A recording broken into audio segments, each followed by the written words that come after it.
흔히 의심 많은 도마라고 부르죠. 거의 꼬리표처럼 따라다니는 말인데요. 근데 그 꼬리표 뒤에 한 사람이 어떻게 고립을 딛고 위대한 증인으로 거듭나는지 그 놀라운 변화의 이야기가 숨어 있다는 거 알고 계셨어요?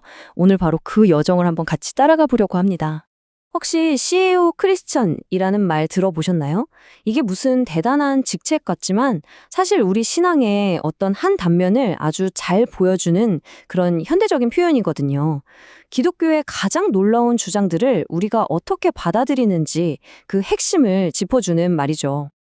자, CEO는 바로 크리스마스 앤 이스터 온리 약자입니다.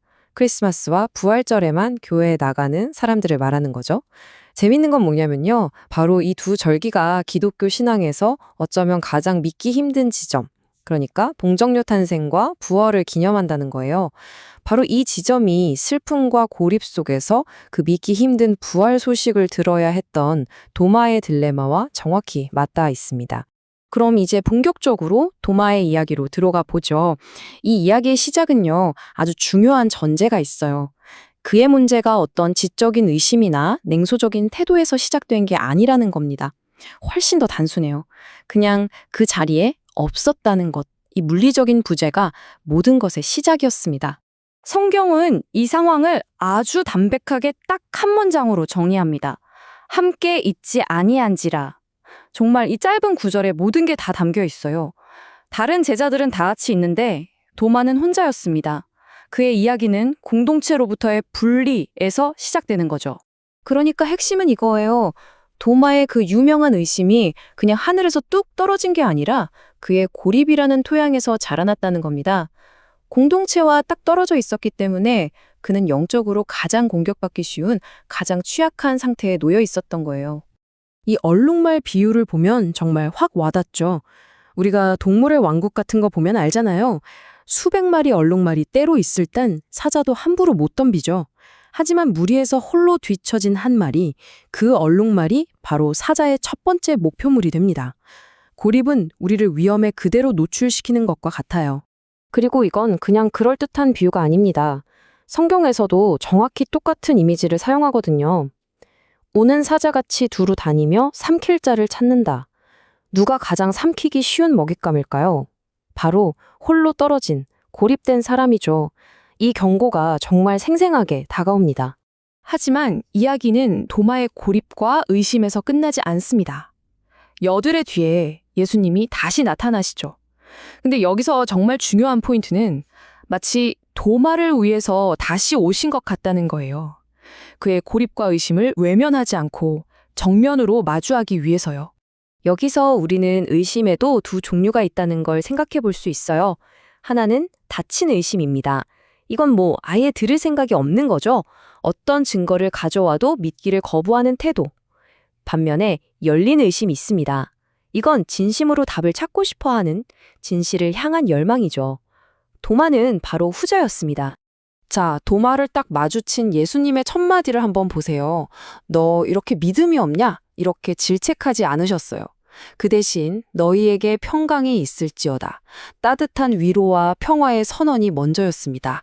그리고 한번 보세요. 예수님은 도마가 원했던 바로 그 증거, 즉 내가 그 상처를 만져봐야겠다고 했던 그 요구를 아주 개인적이고 직접적인 방식으로 들어주십니다.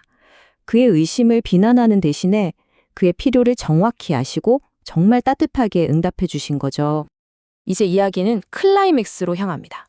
도마가 그토록 원했던, 아니 어쩌면 상상조차 못했던 증거를 바로 눈앞에서 마주하는 순간, 그의 인생을 송두리째 바꿔놓을 바로 그 순간이 다가옵니다. 이 강렬한 순간을 더 깊이 이해하기 위해서 우리 예술의 힘을 좀 빌려보죠. 바로크 시대의 거장 카라바조의 명화 의심하는 도마하입니다. 이 그림만큼 그 순간의 충격과 진실, 그 깨달음의 무게를 생생하게 담아낸 작품도 아마 없을 겁니다. 이 그림에서 딱 두 가지만 집중해서 보세요. 첫째, 시선입니다. 도마뿐만 아니라 다른 두 제자의 시선까지 전부 예수님의 상처 그 한 곳에 못 박혀 있죠. 이건 도마 개인의 의심이 공동체의 경험으로 확장되는 순간을 보여주는 거예요. 둘째, 예수님의 손입니다. 그냥 상처를 보여주고 자, 만져봐라 하고 기다리는 게 아니에요. 도마의 손을 직접 잡아서 상처 안으로 이끌고 계시죠. 의심을 해소하는데 아주 적극적으로 개입하고 계신 겁니다. 그리고 마침내 도마의 입에서 터져 나온 이 고백. 나의 주님이시요, 나의 하나님이시니이다. 여러분, 이건 그냥 놀라서 내뱉은 외침이 아니에요.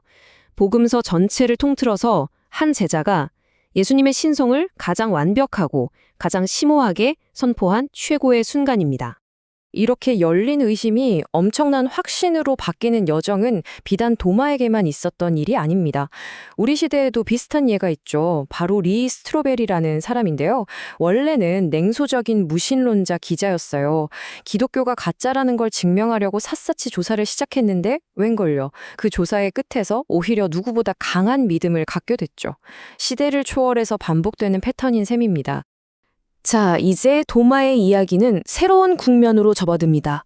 고립된 의심 많던 그가 어떻게 공동체의 완전히 다시 합류하고 자신의 삶을 던지는 헌신적인 증인으로 다시 태어나는지 그 마지막 여정을 살펴보겠습니다.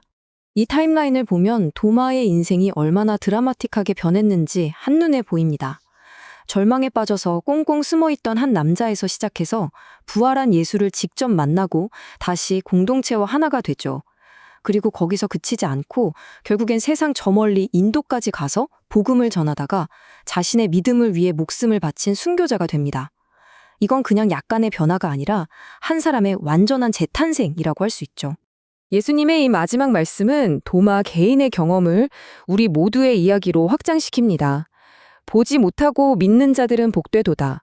이것은 물리적인 증거 없이도 믿음을 선택하는 도마 이후의 수많은 사람들에게 보내는 축복이자 보이지 않는 것을 믿는 믿음의 본질에 대한 깊은 통찰이라고 할 수 있습니다. 오늘 이야기를 마무리하면서 이 질문을 한번 던져보고 싶습니다. 깊은 확신에 이르는 길에서 진실한 의심은 과연 어떤 역할을 할까요? 도마 이야기는 우리에게 의심이 반드시 믿음의 반대말은 아닐 수도 있다는 걸 보여줍니다. 어쩌면 진실을 향한 정직하고 치열한 의심이야말로 그 어떤 맹목적인 믿음보다 더 깊고 단단한 확신으로 우리를 이끄는 가장 중요한 첫걸음이 아닐까요?